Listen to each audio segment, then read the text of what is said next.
Хайрлы кен, Рустам Нургалиевич, здравствуйте. Я ознакомился с вашей программной статьей внимательно и ответственно. Татары, верность традициям и уверенность в будущем.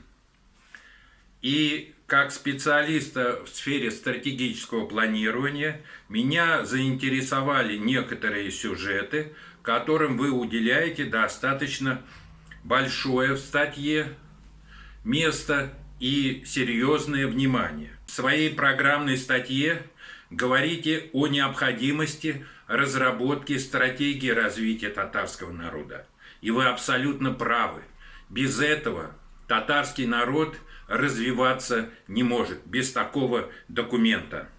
Существует достаточно серьезная система, в прогнозе, конечно, межрегионального, международного мониторинга и реализации этой стратегии. Но я думаю, под вашим руководством мы вполне справимся с такими задачами.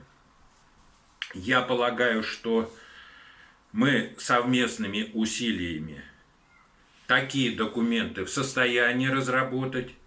Петербургские татары в состоянии оказать методологическую научную поддержку Республике Татарстан, и мы готовы это делать. Безусловно, мы вас поддерживаем, мы хотим, чтобы вы были нашим президентом.